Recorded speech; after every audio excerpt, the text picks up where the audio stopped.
this one legal issue just came up now. I want to look at this is the body worn of the last witness. Yes, Judge. Okay. And just to be clear, it's 7 minutes of what would be like an hour and a half long body worn camera So video. it's a portion of his entire body worn. Correct. And you would like to, it's being introduced into evidence, or you plan it as just, he's already testified, it's not a demonstrative of the testimony, but is it being introduced? As evidence, yes. As evidence. Okay, let's go ahead and vote.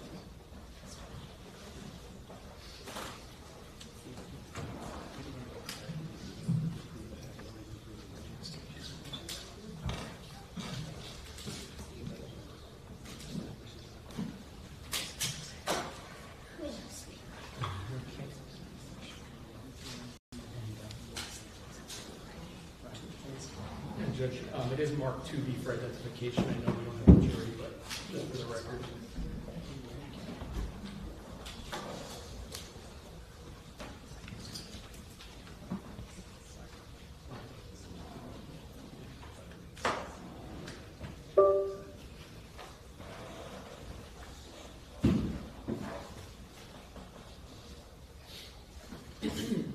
May I publish it, Judge? Yeah. It's 7 minutes, 3 seconds.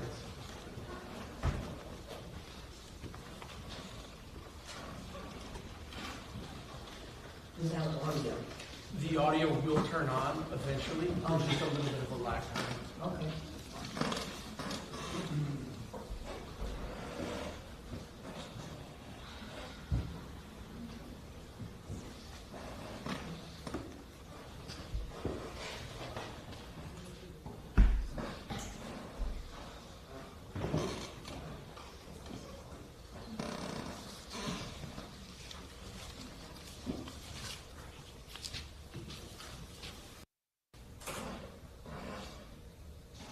Is that the arm of the witness?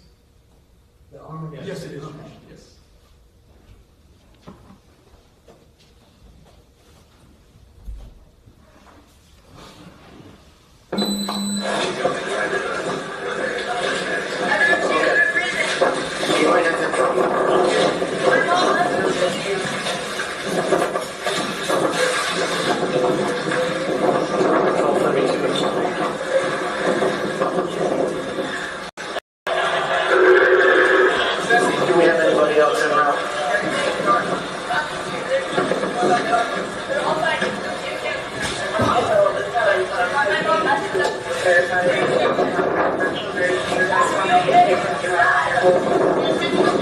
I have two more. I haven't moved them yet because of possible trauma.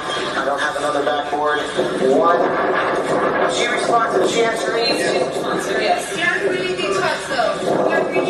So two victims. One's responsive. The other one's not responsive. It's breathing. Very labored.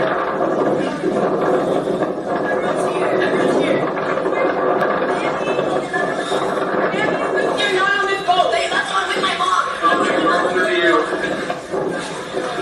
Yeah, I need a backboard for sure. One, possibly two.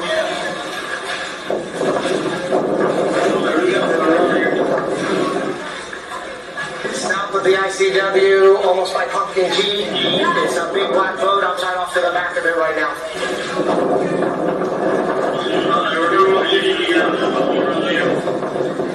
All right.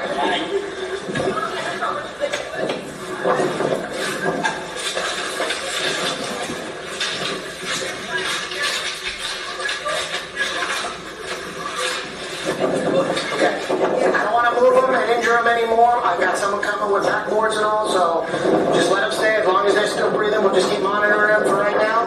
We're getting rescue here. Like I said, here comes another chopper, so hopefully... Did anybody here witness what happened? In the water? Okay. Do we know if we have everybody? Yes.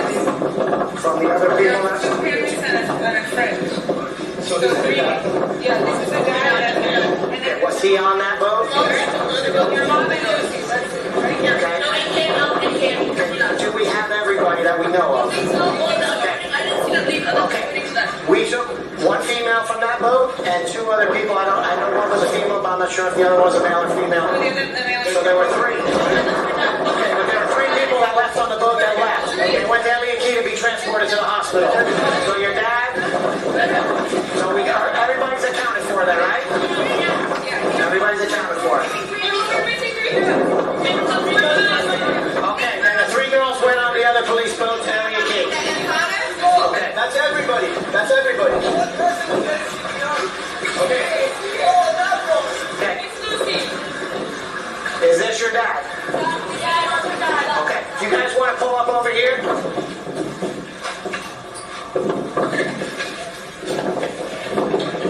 Marine Patrol 32.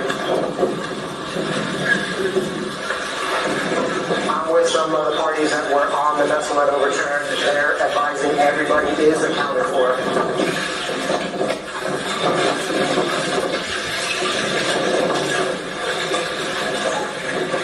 Okay, are you hurt in any way, sir? So please do me a favor, just have a seat for right now so you don't fall down and get any further injured. Okay, just have a seat. Okay, we've got three going to the hospital there. I've got more rescue personnel coming. The two on this boat, one is talking to us, or at least responsive. The other one's breathing, but she's very injured, so I'm kind of going to... She's not responding. I know she's not responding, but as long as she's breathing, if we try and move her any further... What do you want me to do? If I move her and she has neck injuries, it's going to make it worse. So they're coming as quick as they can.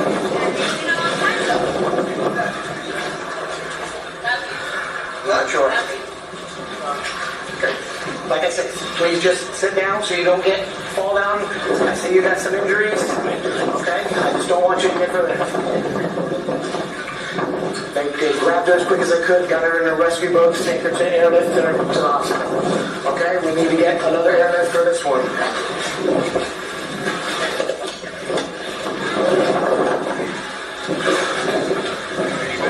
Marine Patrol 32.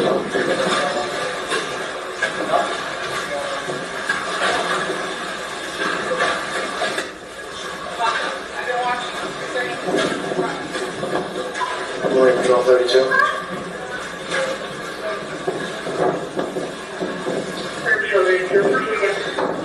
Can you check the fire, see if they have another air rescue? They can maybe respond down this way. We got one that's in a really bad shape.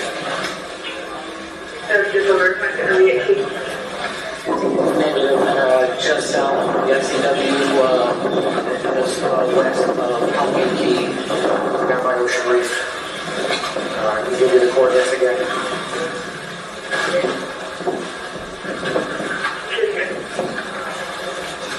25-21397-080-17394.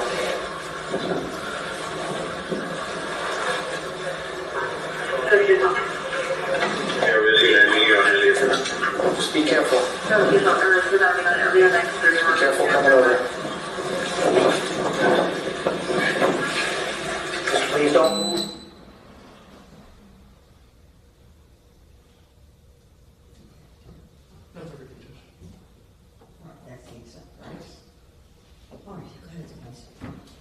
So with regard to the observations of the injured passengers, it doesn't seem to offer anything relevant for the jury that's at issue in the case. Certainly dramatic and it's disturbing for sure, but what is the fact at issue that the state is trying to prove? We've already had the testimony of the officer. This is now cumulative of the testimony of the officer, just more graphic. I doubt the relevance of the testimony in the first place because it has nothing to do with the cause of the crash. This idea that the extent of injuries is somehow relevant to the culpability of the operator seems counterintuitive in many ways. We have catastrophic injuries in civil court every day, and the extent of injuries in a civil case doesn't turn it from civil into criminal. And so that logic that was offered to you at the sidebar doesn't work.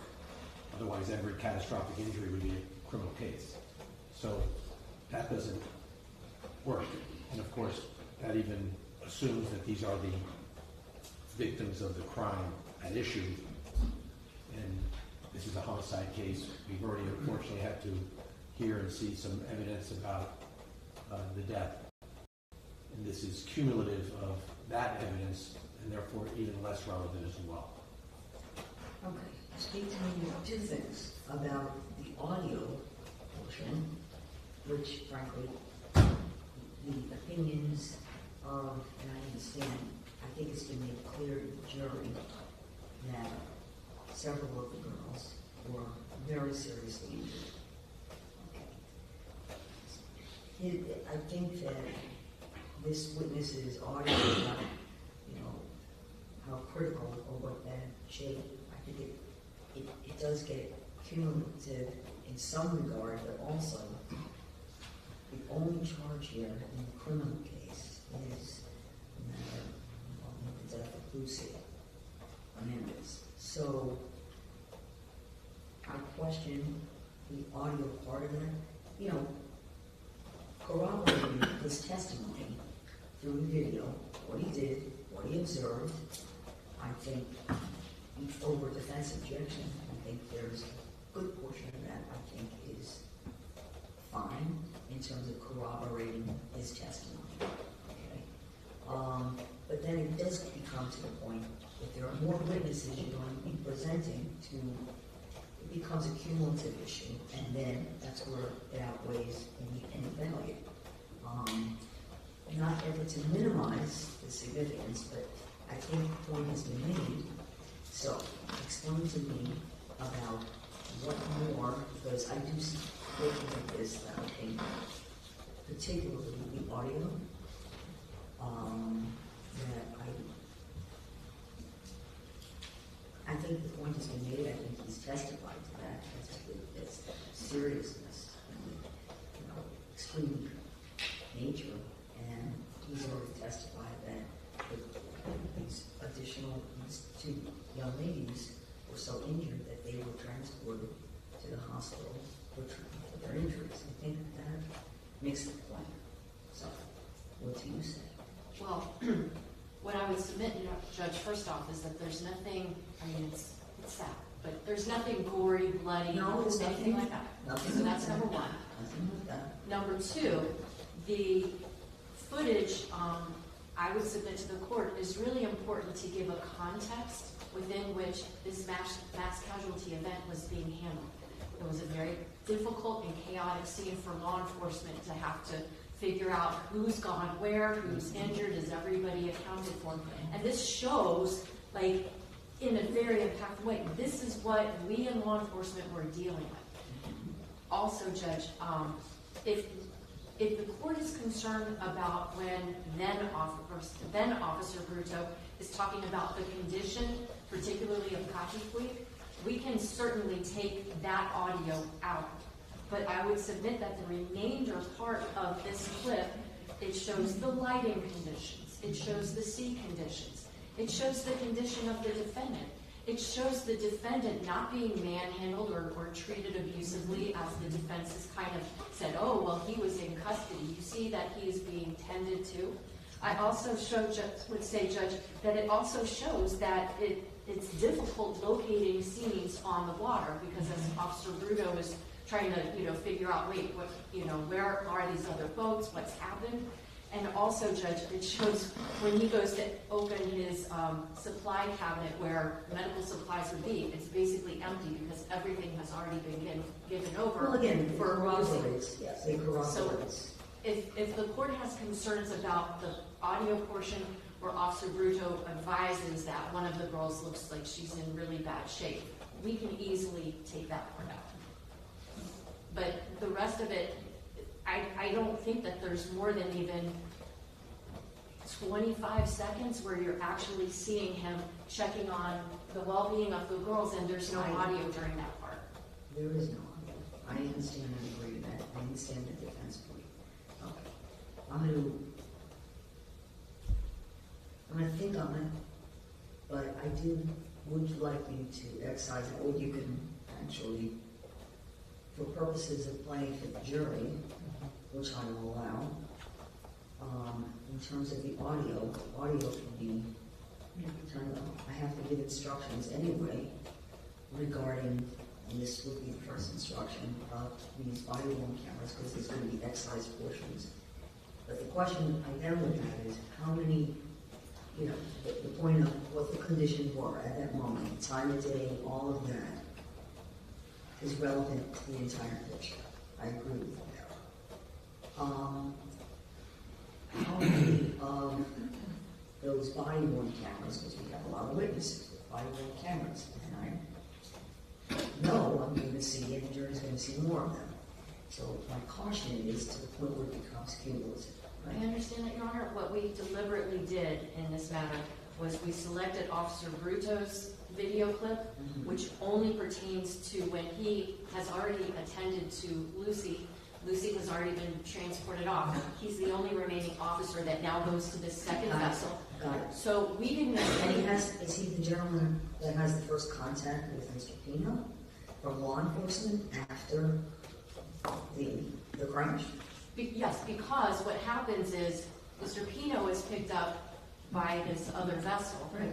and then is brought. So as Mr. Pino's vessel is being brought to where all the other girls are, then you see Officer Bruto saying, "Hey, let's get him on here. You know, sir, sit down. I don't want you to fall," etc. Okay, but that's the first point of contact with any law enforcement with Mr. Pino Correct. from the moment of the crash. This is the first point. That's correct. Okay, all right.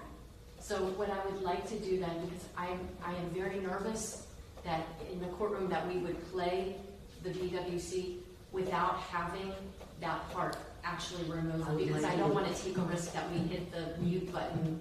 I don't want you to do that either. So what I would like to do, with Your Honor's permission, is although we have marked this clip, what we'll do is we'll make another clip with our litigation support team tomorrow morning that will remove the portions where the officer is communicating that one or more of the girls is in, very bad shape. No, his opinion, I don't see any prejudice. I'm not prejudice to at taking all. that out at all. I just want to make sure that's what Your Honor wants. That's what I for was this. going to No do. problem. We'll And take that out. everything else would be over defense objection. I'm still objecting, I'm assuming, to the entire portion, anything showing the two other girls with injuries. Right, we don't object to the portion where Mr. Pino comes into frame. We agree that that's appropriate. You're objecting to the portion, Show me. whatever number of minutes or seconds it is, where there's any video of two other girls that are Yeah.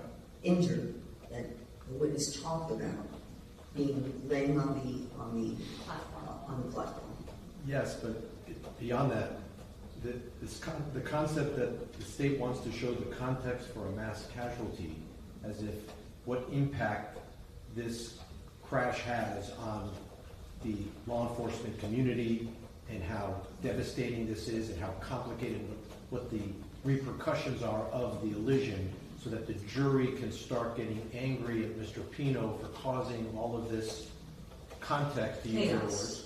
Chaos, I think, is another word they use. Well, And so that is now, in terms of how you ask the questions. Can I explain, though?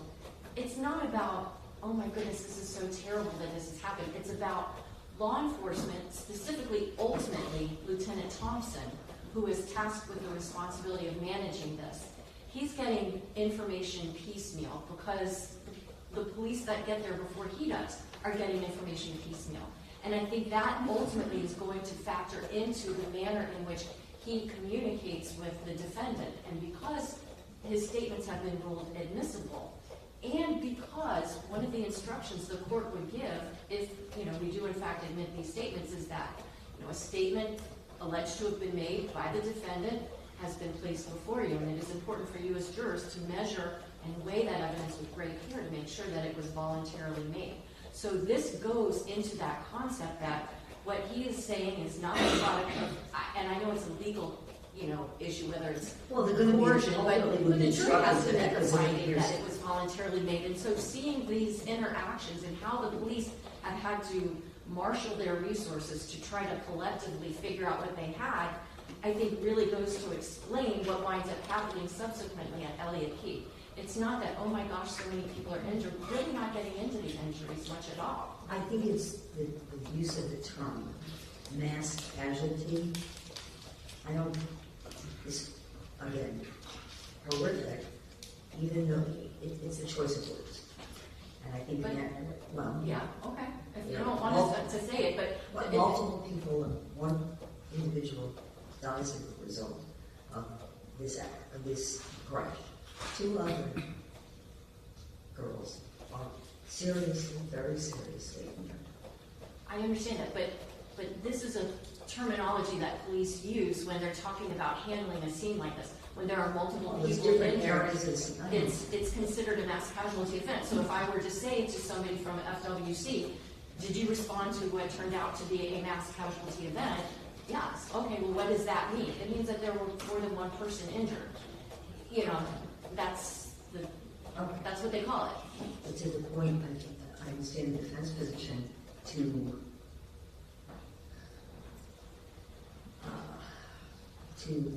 hype the situation to the point where it would cause their argument anger towards the defendant. And I understand, Judge, but you gotta make, you do I'm not gonna allow have you to present. prosecutors before you who hype anything. I'm gonna let you present your evidence. You will make your objections at the appropriate time. If you think there's a question asked that's improper, or language used in the question that's improper, you'll object to it, to the formal question. And in terms of whatever edits you're gonna make to the audio, to excise out portions of the audio, I'm gonna allow that portion of the body with the instruction, but I want to see it again, and I want to show it to the defense again. And we'll maintain, for purposes of the record, I'm going to maintain the original. It's going to be marked for identification, and then whatever the evidence is going to be would be the evidence. So both are maintained in the record. The only request I would have of Your Honor, and I know the court asked the jurors to come back, I believe, at 9:30. Our litigation support personnel, they leave at 6. They're usually in at 8 in the morning. So Mr. Borst and I would just need a little time with them because we don't know how to do that. You'll work with them Okay. and get that done. Would it be okay if we came here at like 10 in the morning instead of 9:30? Because I'm not sure we can get all of that done and disseminated to everybody by 9:30. He was posted because, as I had asked all the parties, if there are any other objections to any other portions of body worn that we know the state has provided, and you all have them, I gotta get that before. Okay, so can you review?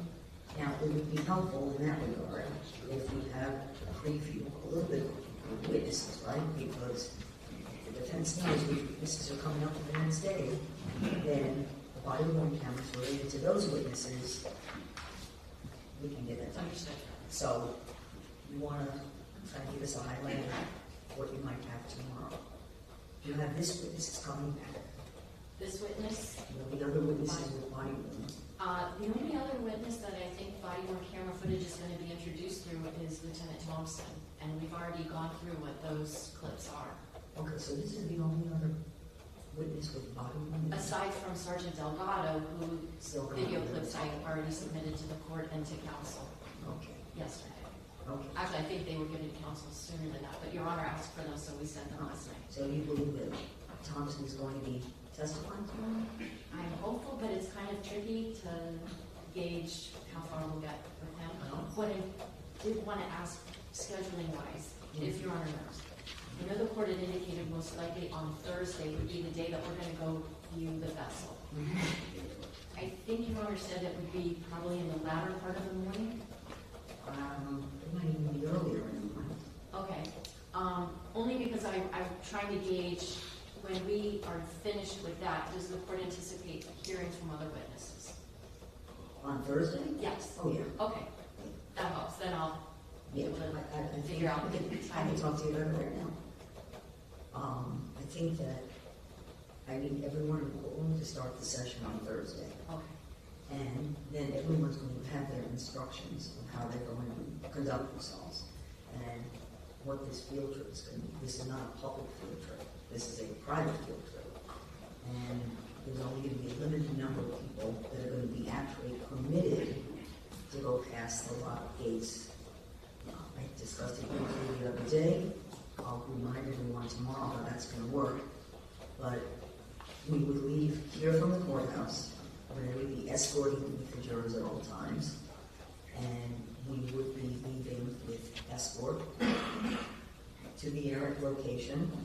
I think probably as early as 9:30, 9:45. Okay. Then we would come back here, whatever time that would be, probably be close to noon. At that point, I anticipate I'm going to have everyone in the courtroom, and then I'm going to formally recess for lunch. And then everyone's going to go after lunch. And then for the afternoon, I would like them to recess. So, of course, we have a rain date, but I'm going to ask the jurors actually to bring umbrellas. I don't know how, if it's monsoon rains, we're not going. But if there's a drizzle, and we can manage it, I think it's safer to accomplish this on Thursday rather than do it on Friday. I remember that the defense had made some requests about they wanted to have an exemplar vote. Will they plan to have one? Oh. Because they need to let us know. Oh, I haven't yeah. heard anything about that. I've not heard further on that. As of this moment, we don't have any update for you on that. Let me check with. Well, those arrangements would have to be made, like, I would say by midday tomorrow, because there's a lot of moving parts, and whatever exemplar boat, if there was one, would have to be placed at a fair point at the same location, at the FWC yard, they call it. So, you'll let me know that, please, before midday tomorrow. And again, we won't have it done until tomorrow morning. Okay, so we'll be able to review it. Now, the other thing is, perhaps, while one of you or someone else, your law clerk or someone else, okay, might continue to work on that. Perhaps you can get into other areas that you might have questions on, and then circle back. Okay, Judge. So, we'll just see how it goes. Yeah. Okay? All right, have a good night. Thank you. In recess.